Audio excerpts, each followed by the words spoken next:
right, everybody, welcome to Audacity 201.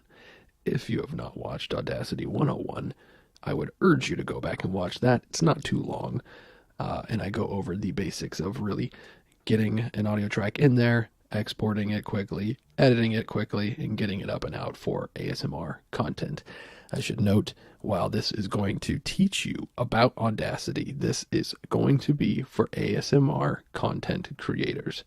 We are the weirdos who like a nice stereo image and audio right up in our ears.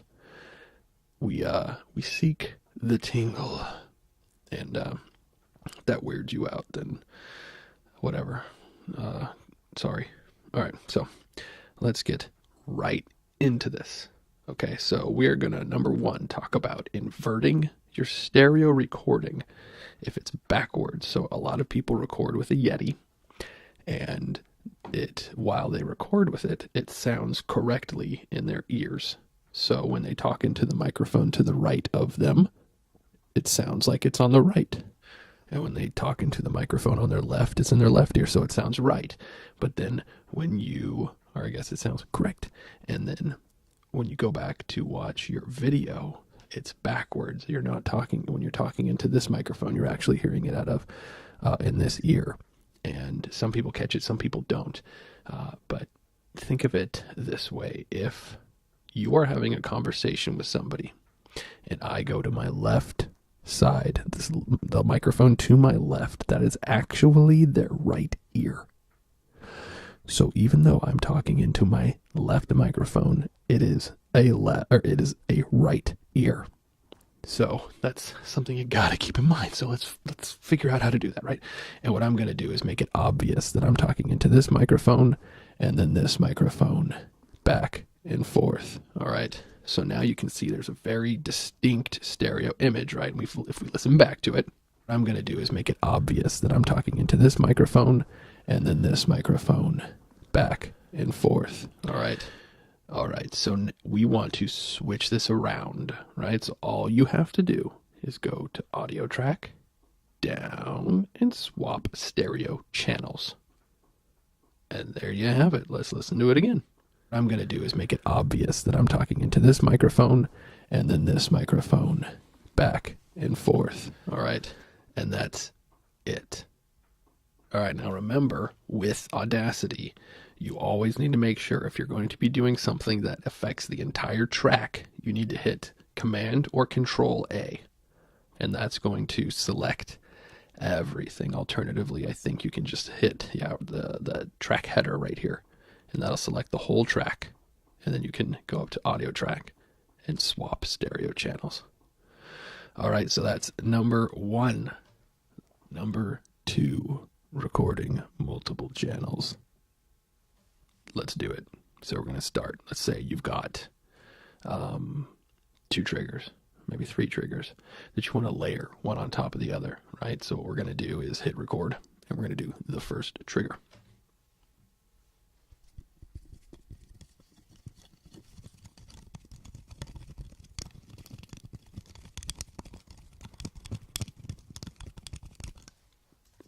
Done. Sweet. Now, we've got the second trigger. It's right here. It's ready to go. But we don't know what to do next. Well, you go to track, add new, stereo track. There it is. Hit record.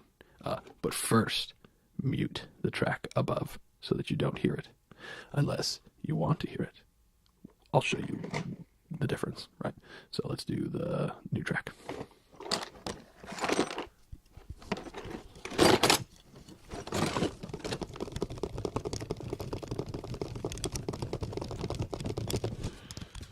All right, so you noticed how we heard the other track while we recorded this new one. If I didn't want to hear that, and let me hit undo, Command or Control Z, I could go up here, hit mute, record it again.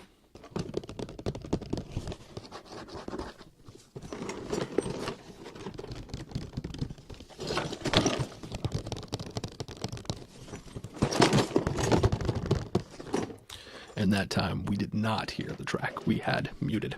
All right, let's unmute that. And again, when you mute something, it grays out, right? When you solo something, it grays out all the other channels. All right, so we've got these two channels. That's great. What do we do now? Well, now we balance them. Which one do you want to hear louder? Do you want to hear them both equally? Well, let's listen to it real quick and see which one's louder, though. I guess pun intended, we can clearly see which one is louder. Let's listen.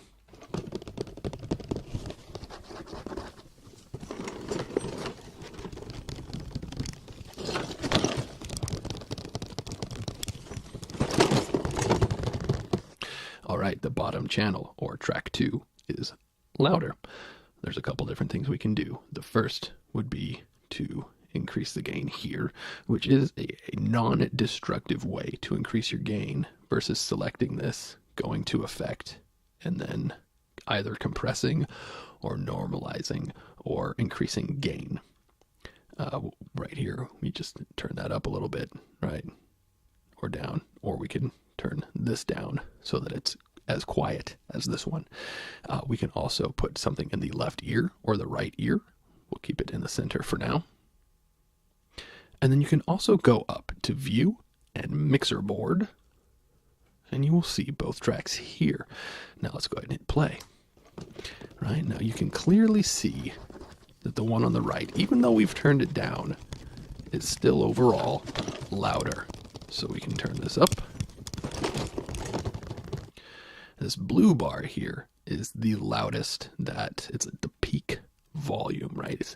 It's the highest a waveform gets essentially in that given period of playing, right? So you can, let's watch it again, knowing that, watch. Starts down low, this pushes it up a little higher, and it stays there. That's for reference if you want to, if somebody asks, hey, what's your peak? You can say, oh, it's about -9. And sound really fancy. Right, so that's your mixer board. And let's pan to the left and right. Let's see what that sounds like.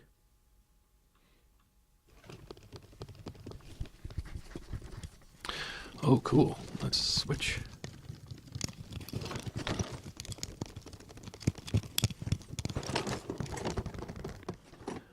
Awesome. So we've layered these, which is great, but what if you didn't want them going on at exactly the same time? Well, you can go up to your time shift tool here, click and drag, and now this one will come in there. Alternatively, the multi-tool, you would hit Control or Command to bring it up, right? Otherwise, you're going to be doing volume automation, which I cover in 101.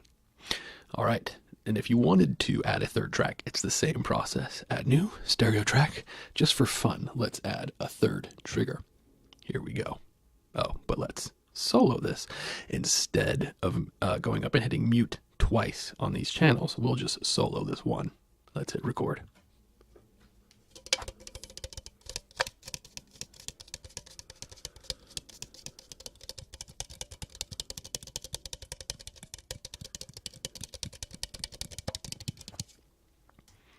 Sponsored by LaCroix.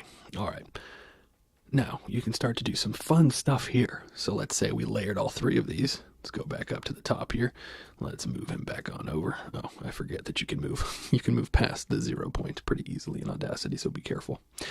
Now we'll keep this guy in the center, pan this one left, and this one right.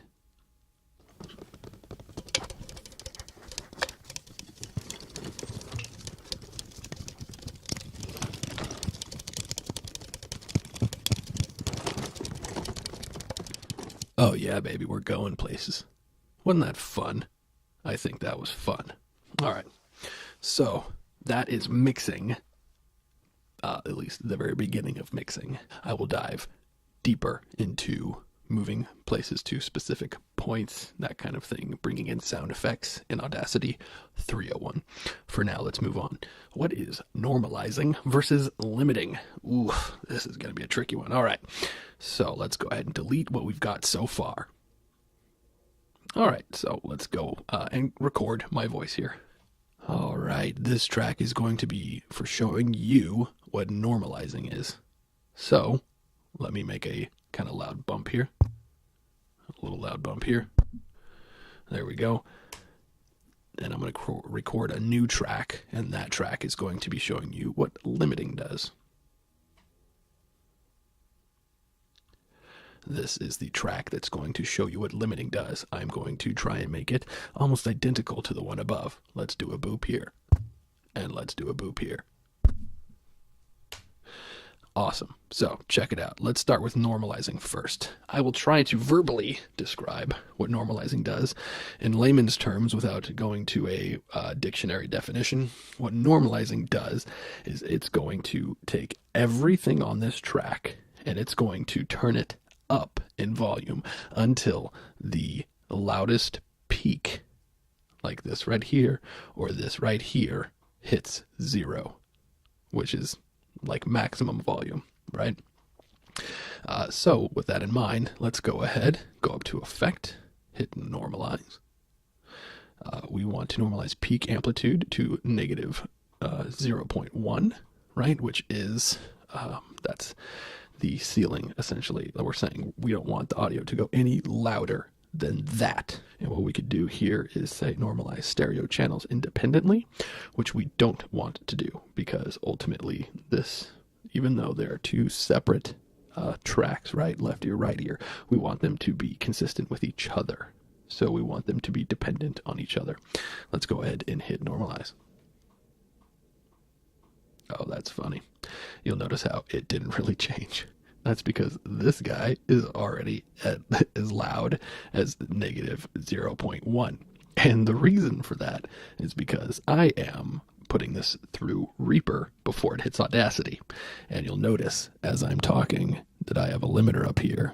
And this limiter is set to be 0.1. So when I snap my fingers or boop, it hits that limiter before it hits Audacity. And so when we normalized it, nothing happened because the peak was already at negative 0.1. Now, here is the difference, the true difference between normalizing and limiting. With normalizing, you saw that once it hits a peak volume, it won't bring up the volume of anything else. All right, everything goes up exactly the same. It stops where you tell it you want it to stop, and it doesn't go any higher. Limiting, on the other hand, which you could say is go to limiter. And I think default is -3 and 0, 0. What we can tell it is to turn everything up by, let's do 7 dB, right, on each channel. And hit OK. And you'll see it turned everything up, even when it hit the ceiling. It basically took this waveform, the peak hit, and it still kept going up. And it squishes anything that comes up against the ceiling, right? Instead of this hitting the ceiling and saying, everybody stop. This hits the ceiling and goes and gets squished while everything else keeps going up and up and up and up and up and up and up. And that's why limiting increases volume overall versus normalizing, because limiting will go as loud as you want that to go, right? We can take this and go to limit again, and we can do that all over again, right? And we can do that again until we just destroy our audio. Like, that looks horrible. I'm going to turn it way down and play it back just to see what it sounds like, out of curiosity. Show you what limiting does. I'm going to try and make it almost identical to the one above. Let's do a boop here, and let's do a boop here. Right? So everything is equally loud. I mean, that didn't sound as horrible as I thought it was going to, but you'll also notice how much I turned that down. I turned that down 12 dB from where it would have been. And so hopefully that makes some sense as to the difference between normalizing and limiting. Limiting won't stop. Normalizing will. And to give you an example here, actually, let's go back up here. Unmute this. Let's mute this guy. Let's go up here. Let's select that. Oh my gosh. I swear this thing. Let's go up here. Let's select that peak, right? And let's cut it. And let's select this peak here, and let's cut that. Now, let's select this whole track and hit and tell it to normalize. All right, here we go.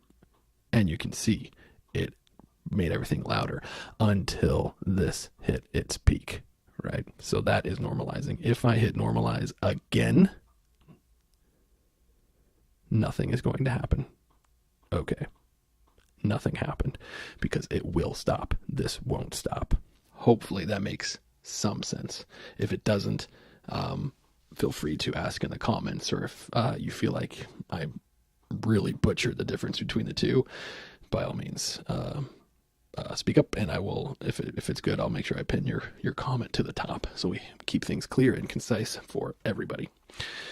Though I suppose I should answer the question is, should you normalize or should you limit?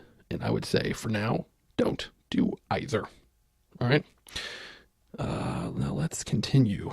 EQ. What is EQ? Excellent question. All right. Let's delete these tracks and let's record something new. Let's go back to the box, shall we? And let's hit record this trigger.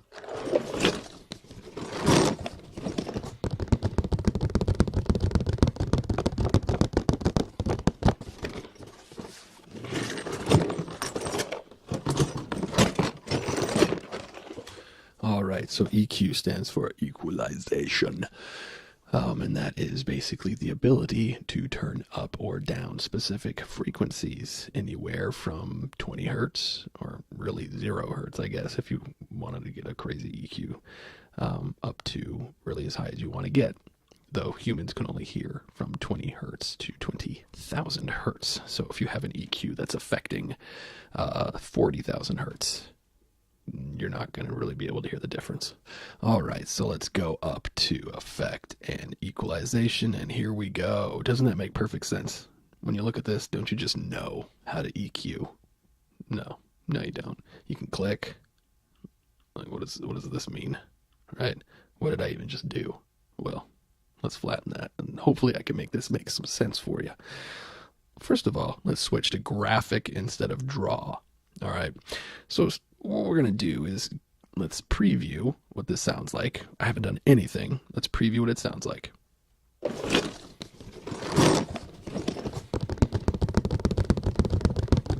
All right, now let's say I really, really don't like 300 hertz. I can pull that down a little bit, and you can see on the grid lines, I've pulled that down 6 dB. And notice this isn't specifically 300. This is 300-ish. And you're pulling down other frequencies around. This is called a bell curve. All right. Otherwise, it sounds a little too unnatural to be pulling something out like that. But to show you what this sounds like in an extreme way, let's go ahead and pull it down by 15 dB. And let's preview that.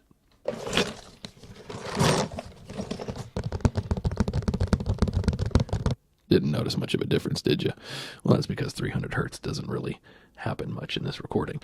But if we really want to hear it, let's turn it up. Hear it? That kind of coney sound. All right, let's turn up 600 so you can really, really hear it. And why not about 1200 as well?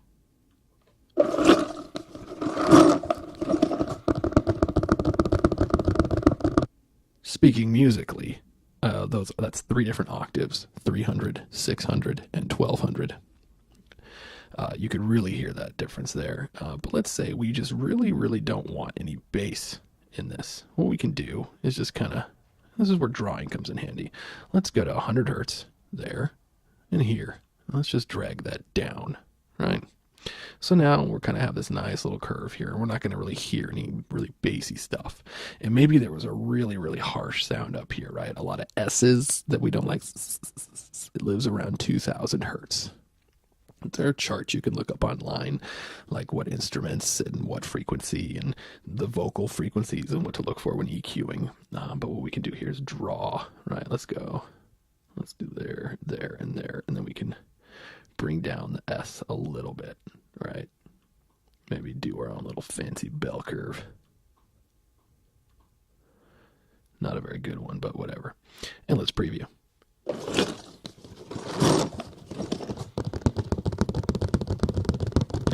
This is all really subtle stuff. A good EQ, you're not going to really notice unless you're weird like me and you do stuff in your videos like this.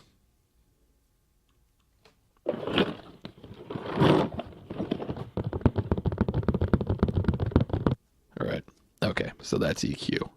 I don't know if that made any sense at all, but essentially what you're going to want to do is get rid of sounds you don't want. A big woof, like a big p, or a big poo, you know, if you're like blow right into your microphone. Now the issue here is I've already got a decent sound going into Reaper that you can't really see, but so I'm already kind of altering my audio before it even hits Audacity, so it sounds okay.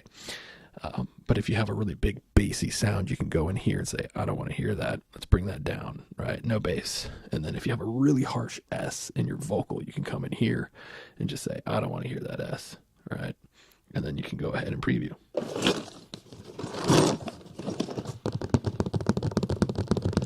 And if you like how that sounds, hit OK.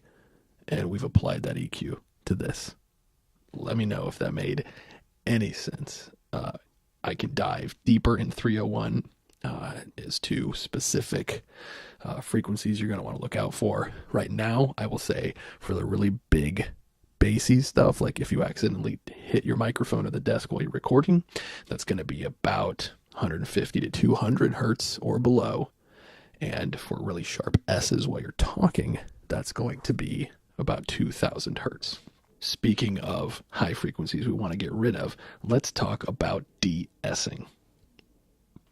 I'm going to record a very sharp sound. When we're recording our role plays, sometimes the S's can get distracting. See you next Saturday. And we don't want that. Listen to this. Sometimes the S's can get distracting. See you next Saturday. Have you ever listened to a video and thought, this hurts my ears because of the S's? Well, we can fix that. There are tools you can get, plugins that will de-ess, right? Let's look at Reaper real quick because Audacity doesn't have one built in. You can go to Effect and look. I have these down here, but these are my own plugins. This is a Waves de-esser, and I don't have my hard drive plugged in that's got the license on it, so it's not going to work. And there is no de-ess in here, unless I've missed it. If there is somewhere in Audacity, somebody let me know. I haven't been able to find it. Let's look at Reaper real quick. Let's say I go right here to my effects and I say I am looking for a de-esser. In fact, let's do esser. And I have here, let's do, there we go, JS de-esser. The JS plugins come with Reaper. And right here, you can see that it is now applying a de-esser, right? Here's without one. Here is one with, right? And you can already hear that's gotten rid of a lot of the highs. In fact, I would say too much. I don't like it. And we can do a band pass instead of a high pass. I'll maybe dive into what that is in the future, but not now. Processing, we want to be stereo. There we go. That sounds a lot better. And the frequency we want to try and kill is actually 2000 hertz, right? And so now, anytime there's a harsh S, what it's going to do is not turn it down. It's not an EQ. What a de-esser is a compressor for a very specific frequency, right? So if I'm talking and you hear this, sometimes the S's can, that S sound, anytime that S gets too loud, it will compress it. It's not going to turn it down across the whole thing like an EQ would. If I went into, oh, look at that, thanks, KDR. If I went into here and I have to select some audio, and I went into EQ, I could apply this, very sharp. Like I literally just don't want to hear the frequency 2000. I can apply that, but that's going to apply across the entire thing versus only when it hits a certain volume at certain times and it gets compressed, not turned down. And there is a very big difference. And if you want to know the difference, ask me in the comments. I'll type it out. So that is de-essing. Hopefully that makes sense. I mean, literally a de-esser is there to take away S sounds. A de-esser. All right, I think I have one final point to cover here in 201, and that's going to be customizing the noise reduction tool. All right, so let's record something. I don't have anything that's going to make sound right now, actually, so let's see if I can really bring up the room sound around me right now. Let's turn this limiter up. Oh wait, de-esser. Let's turn the de-esser off. Let's go in here and let's really crank this. There we go. All right. You can hear the room now. So let's go and record that. And like you're supposed to do, remember, I'm not going to say anything for about 10 seconds. So we just get the sound of the room.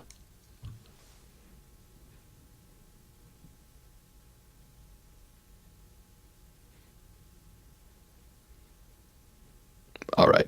And now I'm going to talk. Hey, how's it going? This is gross. I burped. I'm sorry. Yeah, this picks up literally every little sound. Every little sound. My voice is so gravelly right now. I was doing some voice recording earlier for a voice that's a little on the gravelly side, and it made my voice kind of sore. All right. Now let's go ahead and turn that limiter back. Okay, there we go. Whew. So we're back in Audacity, and what we're going to do is apply the noise reduction, right? So let's go back and listen to what I just recorded.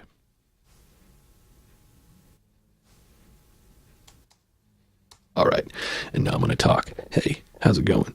This is gross. I burped. I'm sorry. All right, you can hear that white noise in the background. Now what we're going to do first is select this, go to Effect, Noise Reduction. And let's start with noise reduction only at 3. Sensitivity, let's keep it at 6. And what we want to do, let's just crank the frequency smoothing bands up, right? Because, I mean, maximum smoothness, am I right? So first we're going to get the noise profile. All right, we've done it. And now we want to select everything. Go to Effect, Noise Reduction. And you know what? Let's not do 3. Let's do like 15. Let's just get that out of there. All right, you can see here now that it's basically gone.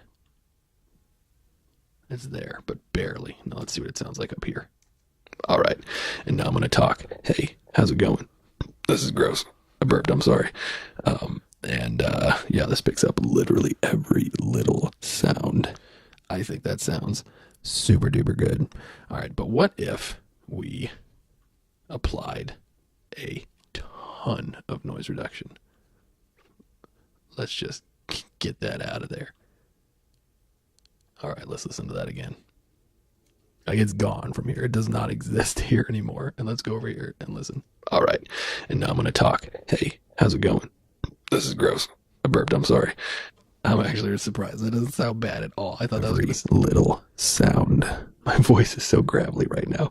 I was doing some voice recording earlier for a voice that's a little... All right, now I can tell that it's not as... The high end is gone a little bit. Especially like right here. You can hear the high end. So gravelly right now. I was doing some... All right. You can hear a little bit of that weird effect that comes in with some noise reduction sometimes. But I think turning it down by 15 earlier... And again, here's what it sounded like before noise reduction. All right, and now I'm going to talk. Hey, how's it going? And then we're going to go here, apply noise reduction. But this time, let's not get too crazy. Let's do 15 again. But this time, let's turn it down to 1 frequency smoothing band. All right, and now I'm going to talk. Hey, how's it going? I'm actually kind of surprised. So sorry about that burp. That didn't sound as bad as I thought it was going to. Let's see what happens if we do 3. All right, and now I'm going to talk. Hey, how's it going? All right, that I'm actually like really surprised this sounds as good as it does. Maybe I'm just not giving Audacity as much love as it deserves. I don't know. I just still am not a big fan of Audacity, but I have to say that noise reduction worked really well. But that also wasn't that much noise, right? So why don't you guys play around with this? Just get creative with it. Don't be afraid to go a little crazy, right? Because you can always hit undo if you don't like the way it sounds, right? If I go sensitivity 24, let's take it all the way down. Frequency smoothing bands up there. Let's go nuts. All right, let's listen to that. Little sound. Every little sound. My voice is so gravelly right now.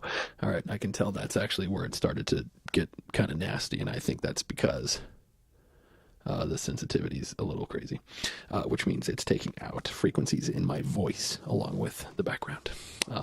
So That's the noise reduction a little bit more. I guess more into it. Don't be afraid to click on stuff, right? Like this. I have no idea what that does. It trims audio outside selection. Oh, cool. So I could go up here, go, and that's going to kill everything there. And that's actually really freaking cool. Oh my gosh, that's funny. And I'm assuming that's the opposite. Trim inside, silence audio selection. Oh, so it doesn't kill it, it's just going to silence it. Oh, that kills it. Okay. Either way, those two buttons there, that's cool. That's your bonus tip that I also just learned while recording this. Oh my gosh. All right. That is Audacity 201. Let's go over again real quick what we went over. We went over inverting your stereo recording, multiple tracks, and mixing them, normalizing versus limiting, and which you should do. And again, right now, I would say neither. Watch 101. Bring in your audio, compress it, export it. Just do that for now. Worry about limiting and stuff later. You don't really need to do that right now, especially because our stuff isn't very loud. And then finally, de-essing and the bonus, this bonus cool tool where, anyways, that's 201. Thank you so much for watching. If there's stuff you'd like to see in 301, just comment, let me know. Share this with the world. Audacity, I am learning as I am teaching, isn't as bad as I thought it was. I still don't love it. I don't know that I ever will, but it's not as bad as I thought it was. Thanks for watching.